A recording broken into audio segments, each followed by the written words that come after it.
Hello, everyone. If you love eating food or just talking about it, if owning a restaurant is something you've ever thought you would like to do, you're going to enjoy our show today.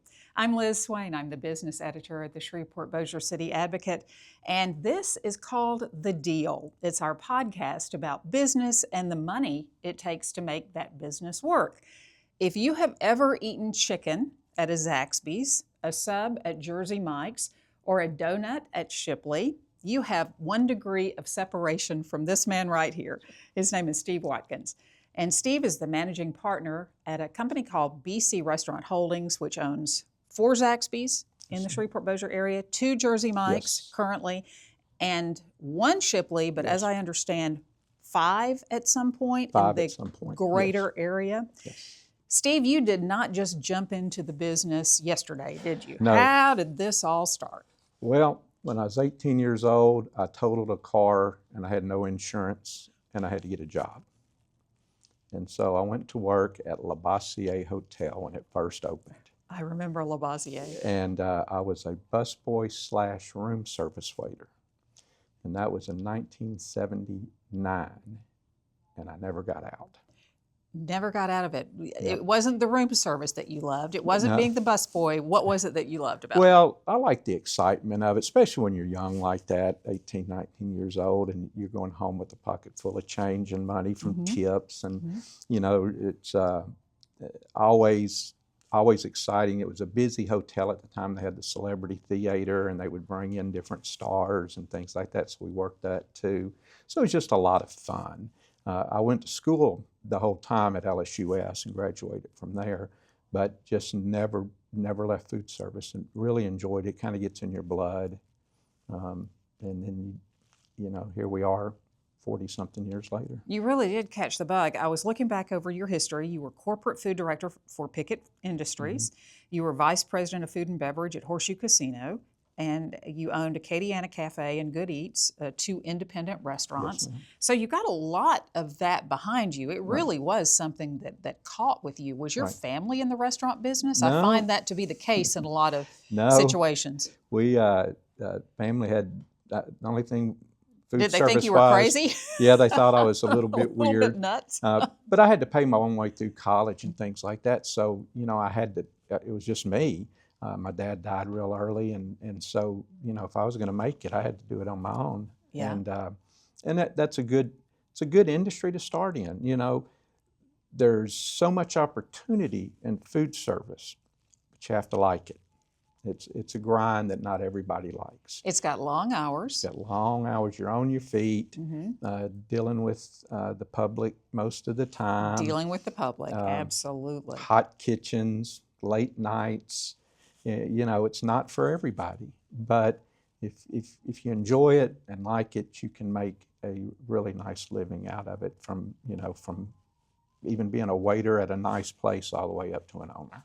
Well, I don't know kind of the timeline of these different jobs, but did you work for other people before you worked for yourself? So Yes. did Acadiana and Good Eats come a little bit later? Right. I started when I got out of college with Catfish King on Jewella.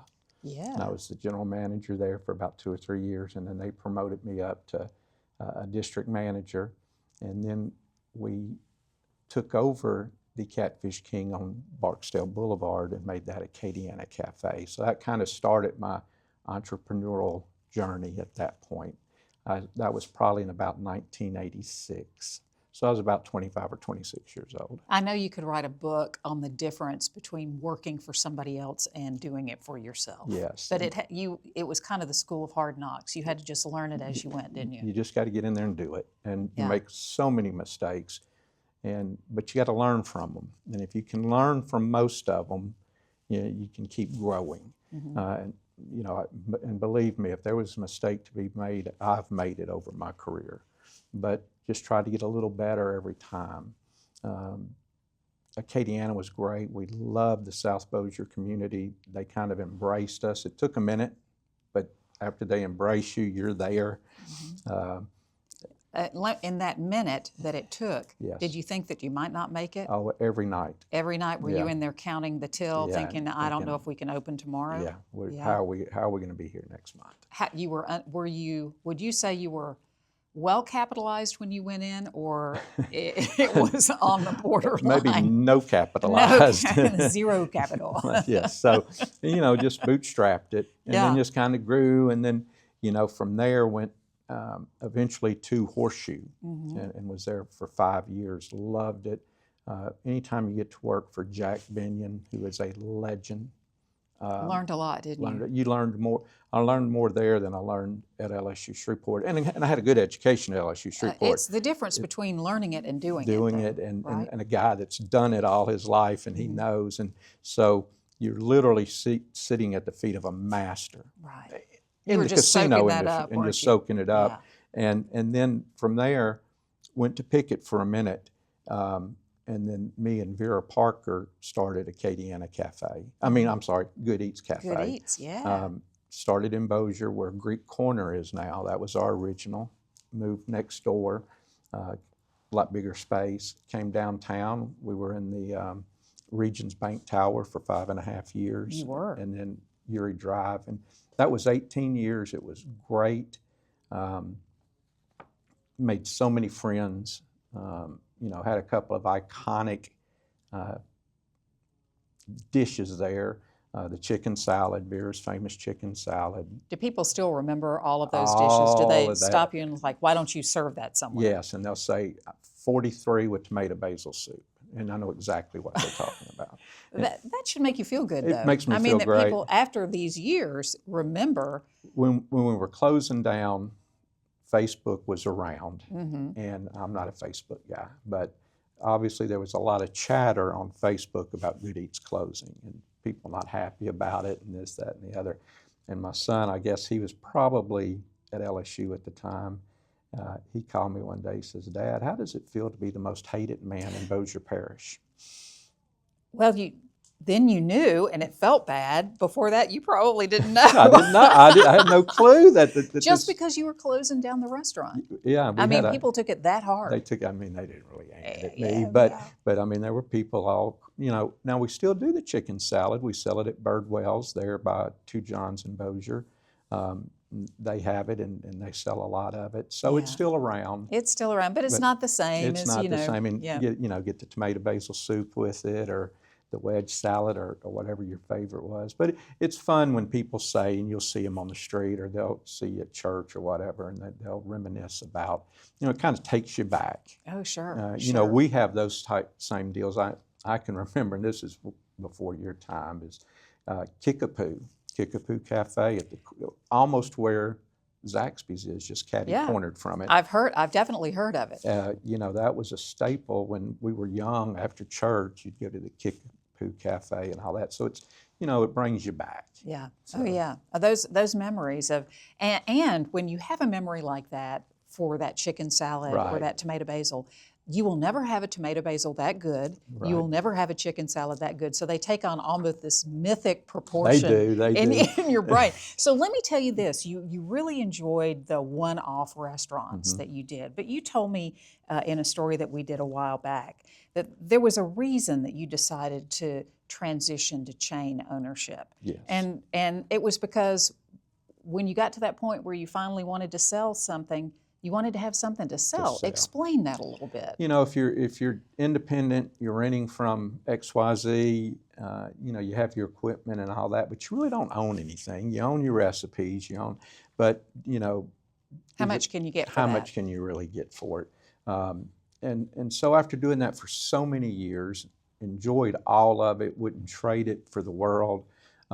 It was time to do something that we could build and build wealth with, and that sounds, I don't, there's nothing wrong with building wealth. So there's nothing wrong with hard work. So you need to get into a brand that you actually, when you decide you can leave, you have something you can sell. And now you have to decide what you're going to get into next. And look, I've been on all the websites, and I know you did too when you were trying to make that decision. Right. But there are at least at any given time a couple of hundred different franchise opportunities out there. Everything from fast casual to fine dining to quick, like drive-through to bakeries to coffee shops. Right. I mean, the sky's the limit. Right. Or you could come up probably with some kind of option yourself. How in the world did you go about narrowing that list down? And you started with The Zaxby's. Zaxby's. Yeah. You know, that was one of those things. My partner, Walt Bigby, he owned a piece of property there where Zaxby sits. And he told me one day after church, he said, I don't guess a CVS or a Walgreens is going to come by that piece of property. He said, let's do something with it. I said, well, that's fine, Walt. I said, what do you want to do? He said, well, I'm thinking, you know, restaurant. We'll do it as a partnership. I said, well, let's work on it, but it's not going to be Steve and Walt Steakhouse. Right. I've gone down that road. It needs to be a strong franchised brand that we can buy into and become a licensee or franchisee of that brand. And he agreed. So just kind of started looking, not real hard, but looking. And one day I get you know, as you do, and there's different apps, and like Nation's Restaurant News sends out a daily little bleep, and I got it on my phone, and it said that Zaxby's is starting to franchise west of the Mississippi. I knew Zaxby's from years ago, had eaten at one in Florence, South Carolina, 2 or 3 times at a baseball tournament, and really liked the simplicity of it. The quality was good. I just remembered all that, and this was several years back. But so that just kind of said, you know, maybe we bring Zaxby's to Shreveport-Bossier, and so that just started the process, and it's a process. Yeah, let's talk about that a little bit. You told me a story that you had heard Ray Kroc say once. Do you recall that? Yeah. And that kind of led you to say, that's the direction I want to go. Yeah, he had said at one point when he had started McDonald's, and all his licensees were making more money than him at the time. And I guess one of his friends or advisors or board members said, you know, how do you feel about all these guys that are, you know, a franchise of yours making more money than you? He said, I wish every one of them made $1 million a year. He said, because eventually that comes back to the company. Yeah. He said, why am I going to be mad at him for making money when at some point we want 10,000 of these? And if we get a little bit out of all 10,000, we're going to be making a lot of money. So you start looking at that point and making sure there's a good fit with you with a brand, and that Right. brand has that same philosophy. And as we got deep in with Zaxby's and 2 or 3 trips to Athens, Georgia, and we thought that was the right one to do. But what really sealed it for us, we had lunch one day with their former CFO, and he said, every decision we make in Athens is for the betterment of our licensee community, and our only job is to create generational wealth for our licensee community. And I said, this probably needs to be the brand we need to be with. And all of that turned out to be true. I mean, every decision they made had the licensee's best interest at heart. I was very impressed when we were talking about it, and I think maybe we were talking about it in terms of Jersey Mike's. And you were talking about the efforts that you, and I'm sure Walt, go to as well, where you're reading the trade magazines and the websites, you're talking to franchise owners, because there's nothing, they will tell you the truth. They will tell you. And then you are also looking at the franchise disclosure document. Most important thing in the world. In the world. Yes. So tell me why that is the most important thing for all those people out there who may be thinking, well, maybe one day I want to invest in a franchise. Well, every franchise, after a certain size, has to put out what's called an FDD. I think they've even changed the name of it this year, but everybody knows it as an FDD. And they have to disclose certain information. It's federal law. They can't get around it. Big companies aren't going to fudge the numbers. It's going to be real. They've got too much to lose not to. And so it tells you there's probably 25 items in there, and some of them are just fluff, but a lot of them are important. You need to know which ones are important, which ones to study, which ones to really lean into to see if this is really the brand that you want. You know, it's telling you the health of the brand. It's telling you what the franchise owners are making. It's telling you what it's costing the franchise. Are those the types of those are all things that it's in telling there you? for the most part. One's called Item 19, and that's financial disclosure. They do not, as a licensor, they do not have to put anything in. They can just leave it blank. that's a red flag if you get to one and they're not going to disclose any financial information. You're thinking, well, what are they hiding? Most big ones put out financial, they'll give you the AUV, average unit volume, and things like that. You want to look at growth. It puts how many they've opened this year, how many they closed this year, how many transferred this year, and all that. So you want to study all that. Are they growing units or are they losing units? Are a bunch of people bailing out? Yep. If you see a lot of transfers, that's not necessarily a bad thing. It could be a great thing that their multiple is so high with their EBITDA that some people are monetizing and transferring to up-and-coming licensees. So on the face, it's not bad, but do your research, find out why there's so many transferring. If there's a lot of closures, find out why. You want to catch a brand going up. Absolutely. You don't want to catch it on the way down. Never catch a falling knife. I love that. Never catch a falling knife. Yeah. That is so. So my husband went to a college, and one of the fields of study was restaurant management. And he told me that the instructor told him that the best time to sell a restaurant was within 6 months after you first opened it, because it would never be more popular than then. Probably. So that's kind of that whole falling knife theory, I guess. Yes. I mean, look at the life cycle of the brand. What's the brand doing? We've been real fortunate. We've been able to get with 3 really good brands. Yeah. It's funny, like Jersey Mike's, you don't buy a license from Jersey Mike's. They tell you they award you a license. And there's a lot of truth to that. You become part of the family. Yeah, and they check you out pretty good. And they sent guys in Sundays to Zaxby's just checking us out, seeing if we who we said we were. And so to get in with Jersey Mike's when they were really, that rocket ship was just getting off the ground was very good on our part. I mean, it was good for us.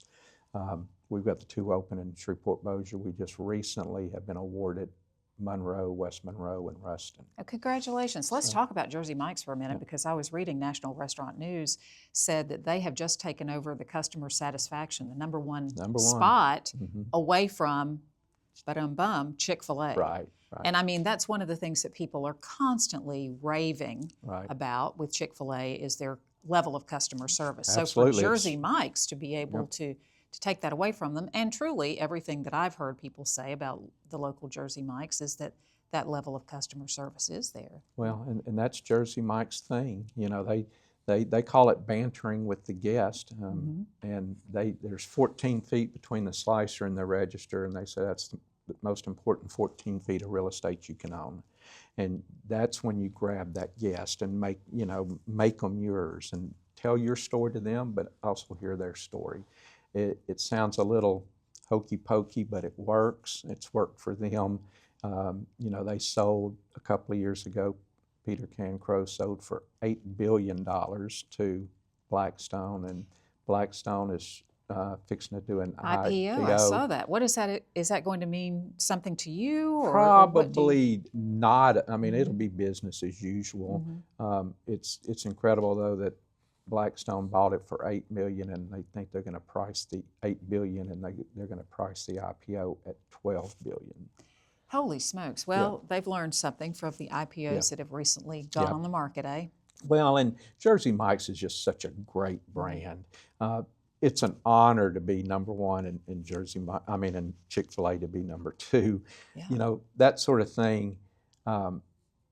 It's a poll. It's sentiment. It's a snapshot. It's kind of like perfume. It's to be enjoyed, not to be drank.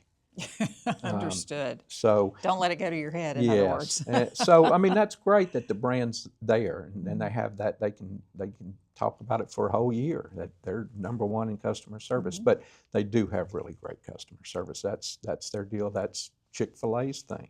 Well, let me ask you, you got into Jersey Mike's, and it was not the first time that Jersey Mike's had been in this area. No. There had been one before, and it had closed. Right. So when you looked at it and you thought it was a great match, would do well here, how do you overcome that they didn't do well the first time around? Well, you asked that question. You went straight to them and said, hey, tell me why Shreveport failed. And they told me, and it sounded logical. It sounded, it was I think an owner that did not live here thought it was going to be mailbox money. Yeah. And so the restaurant business is not one to get in if you're looking for mailbox money. You got to be in your stores. You know, I felt strong about Jersey Mike's as a brand and where they, and quite frankly, when they were here, I think they closed in 2016 to when we opened in 2024, Jersey Mike's had just become that rocket ship. They had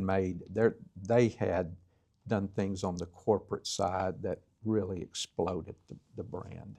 And, you know, they're up to 3,300 stores. I think when the Shreveport store had opened and closed, they were like at 800. Wow, yeah, So definitely grown. their AUVs before COVID, I think was 800,000 a store. Now they're 1.4 million a store, which in the sandwich brand is huge. You know, Subway has 10 gazillion stores, but their AUV is $500,000 a year. So Jersey Mike's is almost 3 times that. Firehouse, Jimmy John's, both great brands. Their AUVs are about $1 million a year. So you can see where if you're going to jump into something, if you want that sandwich segment, Jersey Mike's is the one you'd want to get into. And we were very fortunate. And they did award us Shreveport-Bossier, and now they have awarded us the others. So we're excited about that. Let's talk about mailbox money for a minute, because that is a problem that you see in some of the restaurants around the area. Is people will get into it for all the wrong reasons. Right. They like to eat. They think it sounds fun. Yes. They need a place to go and hang out. Definitely seen that all over. That's not the way it works, is it? No. Long, hard days. And I'm thinking now with the Shipley that opens at what time in the 5 morning? a.m. 5 a.m. Yeah. And then the latest is Zaxby's. 10 o'clock. 10 o'clock? Yeah. You don't sleep much, do you? Well, you know. I know you're not there all the time. Right. You're just keeping up with You know, everything. I like to, you know, tell my children I am and let them make fun of me. But, you know, we've got really good people. We've had them for a long time. Several that have worked for us since we opened Zaxby's 11 years ago. And you lean into that and make sure you put, you know, we do our best to take care of our people. And I think we do a good job picking, interviewing, finding the right fit. That's the important thing. It is still a challenge, though. Grant Knuckles, Yes. who is an amazing business person. Unbelievable. Used to own a restaurant called Twisted Root. Small chain, not really even a chain, I think. I think he just encouraged the people over in Dallas to allow him to bring the concept here to Shreveport-Bossier. And he would tell me stories that would make your hair curl. Right. And he would be generally at the Shreveport one, when that was the only one that was open. He'd be there all day long, every day. Yeah. And the minute that he would leave, things would start disappearing. Right. And there are just 1,000,001 ways that you as a restaurant owner can be cheated, especially if you're selling liquor. Yes. And it just means that you have to have eyes in the back of your head. You can have the best people doing the best work, but there can still be problems, can't there? You got to have systems. You know, and that's one reason you get into a brand instead of an independent. You know, if something happened at Good Eats, a new menu item or whatever that might be, that kind of fell on me. And, you know, then you go with a brand, Zaxby's, Jersey Mike's, Shipley. If there's a new item, they do all the work. They vet it out. They say, okay, this is how it's going to roll. So systems are important. You know, inventories are important. Keeping an eye on where everything is, what it is, where did that go? If you're not doing a monthly, at least a monthly inventory, which all it is a snapshot at that particular time that you took it. If you're not doing that, eventually they're going to figure all that out, and you're going to regret not doing it. Tell me the higher level that liquor takes things, why you decided not to do that at Zaxby's. Yeah, it's just a whole nother level. You know, you got to have people have to be 21 years old that are going to handle it. You have to have the inventory. The inventory is easy to steal. Drinking on the job, theft. I mean, there's 1,000 things. And the markup in liquor is big. It is. But the risk is big also. There's risk and reward there. I'd owned Liar's Pub, which was a little sports bar in Bossier. So I did not know that. Yeah, so I'd had my fill of being around liquor and dealing with that, and so it was time personally for me, and just business-wise, for us to get into things that did not involve liquor, and just didn't want the headache. And Walt felt exactly the same way. If you're in liquor, you're going to be late nights. It's easier to be able to close and go to sleep at night. Let's talk about Shipley for just a minute. I mean, that's your newest one that's Yes. open, and it's a little bit outside of your Right. brand, right? So this is a little bit of an outlier. Why did you decide, and you mentioned that you had considered a coffee Right. type Yeah, restaurant. I've been looking at the coffee deal, always kind of looking and searching, what's going to be our next thing, if there is going to be a next thing. I don't go into it and say, oh, I got to go find a sandwich shop, but you find things that interest you and you go look at it. Well, coffee's big. Oh, my heavens. And crazy big. It's been brewing, pardon the pun. Thank you. For 3 or 4 years. So I looked at different coffee things 3 or 4 years ago. Scooters, of course, Dutch Brothers doesn't franchise. 7 Brew and 2 or 3 others. Love 7 Brew. 4,200% they're up for 5 years. Yes. Yeah. Problem with 7 Brew and why I didn't really go any further with it is they wanted at least a 5-store commitment. And they build from the ground up. They need a good lot. They want traffic, which we all do. But so you're 2 million, 2.5, 3 million in, and just didn't really want to pull the trigger on that kind of commitment. If I was on this side of my career, maybe so. But I'm kind of on this side of my career. Yeah, I can look and see. You can see over I the may cliff. not be going that way, but I can see it. So it's just, didn't really feel like we'd want to put that kind of commitment into it.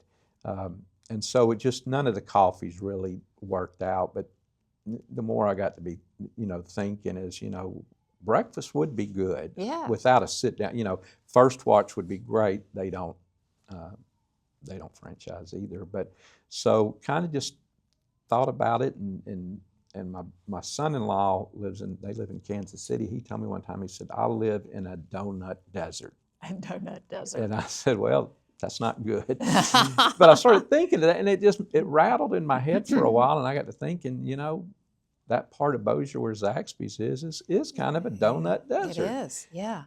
We own the property. When I say we, Walt owned that little strip of property between us and Innovative Office System, and it's just been sitting there. It was small, not really big enough to do anything with. And more I looked at Shipley's and could see they really needed about 1,500 square feet. Could we put it on that piece of property? And we really couldn't until 2 things happened. I realized we could take about 8 feet from Zaxby's. They would lose 5 parking spots, which is okay. It was us. We owned it. So, we could lose 5. That was fine. And we could share the dumpster. When I knew we didn't have to put a dumpster pad in or a dumpster, we pulled 8 feet from Zaxby's. That gave us enough to have the drive-through. I said, well, heck, now a Shipley's fits. And so we went full steam. And how many people who are in the Zaxby's drive-through will actually get out of their car and walk over and buy donuts? I have witnessed that. Yes, we'll see it. We'll see it at lunchtime. You'll see them, the guys will go in, get lunch and all that. When they leave, they'll come and swing through and get a couple of donuts or a half dozen, or, at some point in the day, donuts become dessert. Oh, absolutely they do. Well, to me, they're dessert all the time. I really love them. All right, so you are expanding kind of east of here with Jersey Mike's. You've got several Shipley donuts left to determine. Right. Do you have any more in your Jersey Mike's plans for Shreveport-Bossier? Maybe. Yeah, if the right spot comes available. Closer to downtown would be great. That would be great. I've mentioned that to you, Yes. a time or two. So we would put another Jersey Mike's here. Mm-hmm. It needs to be the right spot. Mm-hmm. The two we have now are doing very well. Mm-hmm. You know, we don't want to cannibalize from those two Sure. any. So, Sure. but if it's the right spot in a growing area, you know, I'm kind of keep my eye out for any new developments, what's really happening. Stonewall, looked at it, just still not enough bodies, not enough house rooftops. But at some point it might be. Mm-hmm. So I always just kind of have my eyes out. But, you know, Ruston, Monroe, West Monroe are perfect Jersey Mike towns. Yeah, and they're booming with the meta development over there. Absolutely. A lot of things so happening. A lot of things happening over there. So we were really pleased when we were able to get the rights to that. And we're looking at Ruston right now. We've got a site kind of pinpointed and kind of in that negotiation period right now. So yeah, that'll be our next move. I'm sure will be a Jersey Mike's Ruston. So. All right. Well, it sounds like you've got your summer vacation planned out, right? Yes, yes. So, anything else coming down the pipeline for you? Anything that no, has really piqued your curiosity or interest out there? There are some weird franchises out yes, there. there are. And look, there's weird ones. There's something for everybody. You just got to, you know, what is your talent? What is your you need to be interested in it. You know, if it's not food, there's something out there. A lot of home stuff being, you know, but you know, you got to make sure it's something that you can spend 8 or 9 or 10 or 12 hours a day doing. You know, or and that do you you'll like it. That do you like it? You know, I just happen to like the food business, so that really helps. But you know, I'm to the point now that let's get these 3 in East Louisiana done, the Jersey Mike's, and then do the Shipleys. We from Marshall, Texas to Minden. That's our area. So. I think maybe it'll be time for me to quit looking and expanding and all that. My son always asked me, he said, I know you got something in your head. What are you looking at? And I said, oh, nothing really. He said, you're lying. So you just, you know, you kind of keep those things to yourself until you're actually ready to do them. Well, when you do them, make sure you tell me first. Well, you'll be the first call I have. Steve Watkins, thank you. This has been a great conversation. So interesting, so illuminating. I mean, people think about food while they're eating it, but they don't think about the things that go on behind the scenes. Right, the investment. You know, the absolute investment. The investment is, you know, but if you get with a brand and you invest, you got to know that they've already done the heavy lifting. Yeah, absolutely. Well, if you're interested in investing, if you're interested in the local economy and what it means to you, what it means to your pocketbook and to your business, I invite you to subscribe to the Shreveport-Bossier City Advocate and my twice weekly business newsletter, which Steve has been prominent in several times as he continues to acquire more restaurant holdings. We will absolutely keep you in the know about everything going on. So thank you again for joining us for another episode of The Deal.